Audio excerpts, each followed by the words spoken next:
There are expectations in every relationship. When expectations are overlooked, relationships fail. Healthy relationships are made of healthy expectations. How do we set healthy expectations? Where do expectations come from? How do we find balance between healthy expectations and obligations? Today, we're going to discuss how your expectations may become your spouse's obligations and how to deal with it. Remember to subscribe and click the notification bell so you do not miss our future episodes. Welcome to Mike and Christelle podcast, where family meets faith and fun. We all come to relationships with expectations.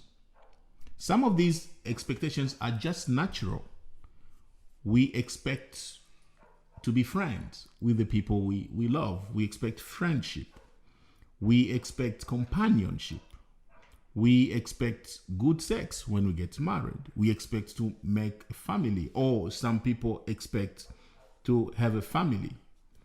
We have different expectations, and most of them are good. Some expectations are unique to certain people because of their background and life experiences. And some people come into relationship expecting more or less of certain things because of different reasons. For example, you might be expecting your spouse to cook like your mom. Yeah. Or you maybe you've grown so much you don't need to eat your mom's food anymore. Maybe. Or not only your life experiences, like the things you went through when you were still a child. Yeah. Some other expectations are created by our own partners, spouses. Yeah. For example, when you were dating, let me talk to boys or to men. When you were dating, you were saying all this nice stuff. You were, I love you, were calling your girlfriend every 10 minutes or every day you call, you send text messages, you show all this romance, like you were very romantic when you were trying to earn their love. Yeah. And then after you get the love, one thing you forget is they thought that's who you are. That they thought that's you. So you built their expectations. So their expectations of you are not based on their past family experiences, but they are coming from yourself. You built them. You made them feel as if that's how you love. And that's why they loved you at first place. Yeah. So expectations may be from your own family or background or school or wherever you came from. But also we build expectations between each other when we start dating or as we live together. Yeah. You made me feel like you love me before everything else. Like I mean the world to you. People say that. If that's what you said to me, or if that's what you showed me, then I come to this relationship thinking that's how it is. So my expectations are not just a dream. No, you made me expect you to act that way. Yeah. And most couples do a lot to win love, but do very little to maintain it. So basically the point is, what we're saying is what you were doing when you were trying to court or to earn the love is exactly what you should be doing to maintain the love. Yeah. Yes. So now the big question we are going to ask today is, should all expectations from your spouse become your obligations? So what we mean is, if I see my wife or I realize that my wife expects me to do something or to behave in a particular way, should that become my obligation? Should that be something I have to do? Or am I required to meet her expectations? So to answer that question, we are going to look at a common acronym, SMART. SMART is used to help people become efficient in life. Yes. There are a number of interpretations of the acronym's meaning.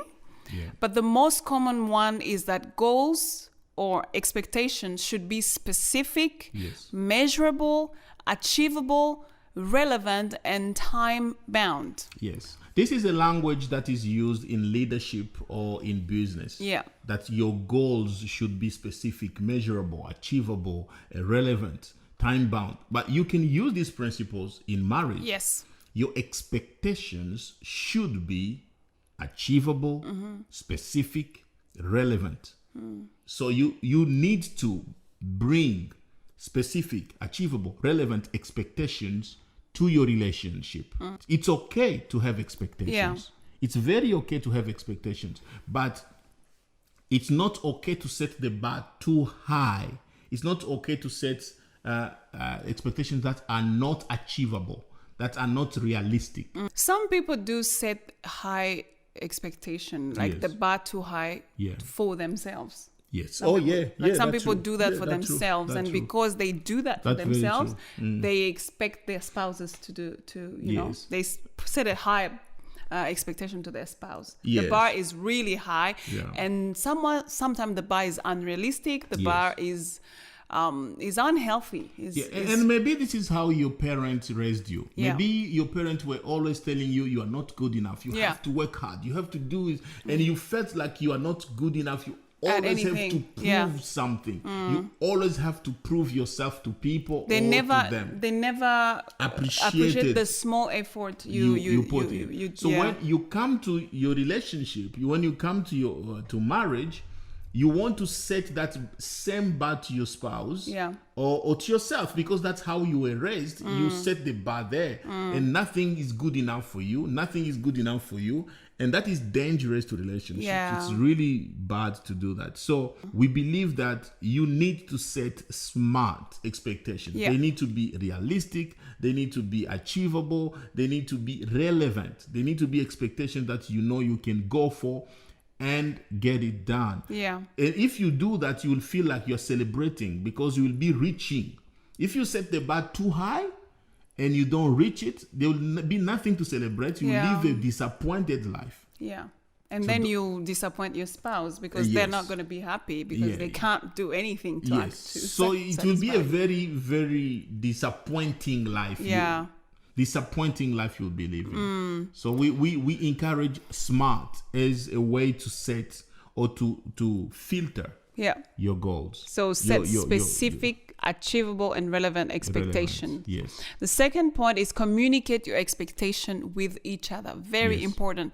Yes. It's really unfair to expect someone to do something they're not aware of. Yes. Yeah. It's really unfair to expect your spouse to do things that you haven't communicated to them. There's no telepathy in marriage. You can't just say. Maybe there is telepathy in marriage. Maybe I can read your thoughts, but now that we've lived for so long, when I do this, you know what I'm saying. I understand. There are situations where my wife can sense what I need, or I can sense what she needs. True. But to be honest, you need to communicate your expectations.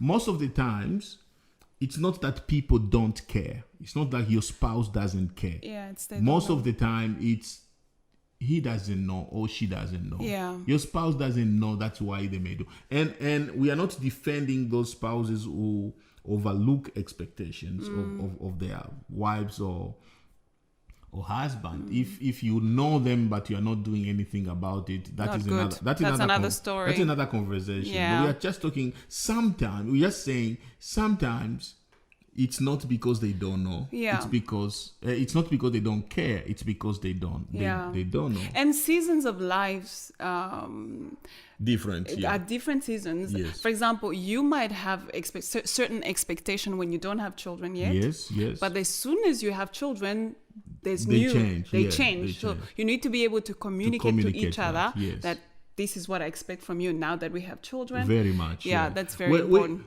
10 years ago, my expectations for my wife were a bit different. So mine, yeah. But we got our first, 16 years ago, we got our first child. They changed.